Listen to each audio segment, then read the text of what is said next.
টব তৈরি করার পদ্ধতিটা দেখে নিন। এইভাবে টব তৈরি করবেন। প্রথমে মিডলের যে ফুটোটা আছে ওটাকে বন্ধ করে দিন। এরপর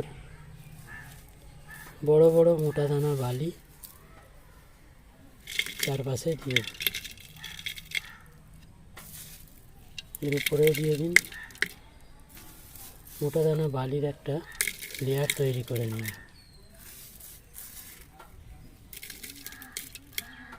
এইভাবে টব তৈরি করলে আপনার গাছ কোনোদিন গোড়া পচে মারা যাবে না। এরপর দিন এরকম মিহি দানা বালির একটা লেয়ার।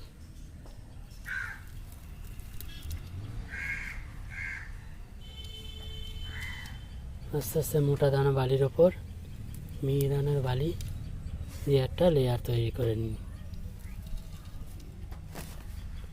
যত বৃষ্টি হোক না কেন জল আস্তে আস্তে টবের নিচ দিয়ে বেরিয়ে যাবে।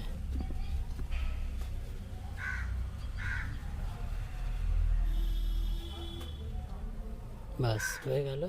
আগে থেকে তৈরি করা আমার মাটি দিয়ে টবটাকে 4 ইঞ্চি ভরে দিচ্ছি।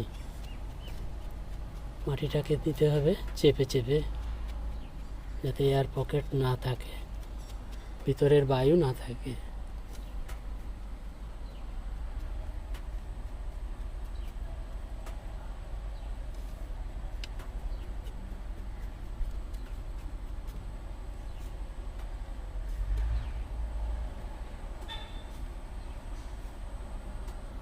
এর মধ্যে আছে গার্ডেন সয়েল, ভার্মি কম্পোস্ট,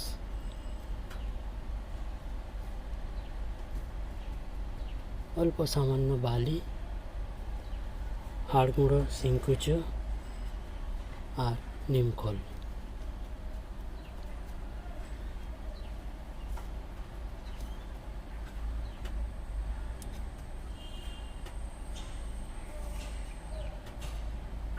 চার ইঞ্চি মাটি দিয়ে টবটাকে ভরে দিলাম।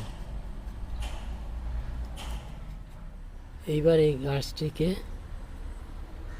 এটা একটা বড় টগরের গাছ, এই গাছটিকে এই টবের মধ্যে আমি প্রতিস্থাপন করব।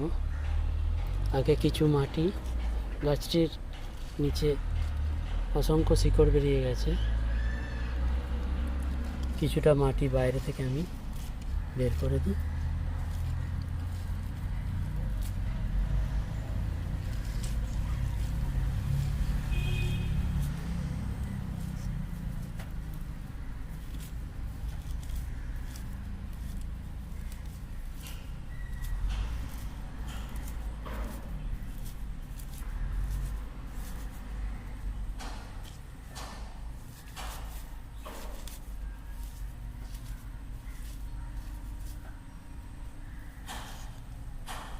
এটা টবে ঠিক মিডল পজিশনে রেখে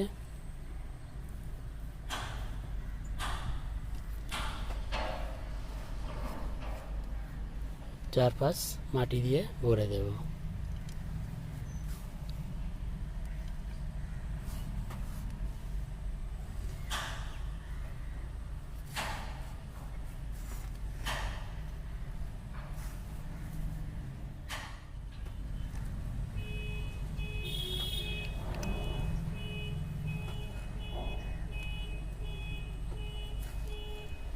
মাটিটাকেও সাইড দিয়ে চেপে চেপে দেবো, যাতে ভিতরে বাতাস না থেকে যায়।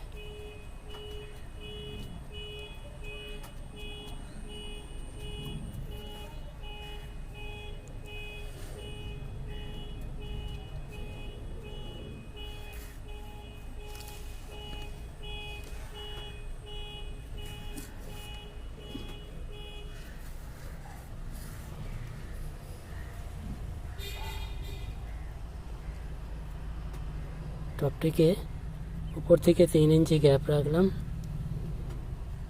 কেননা গাছটিকে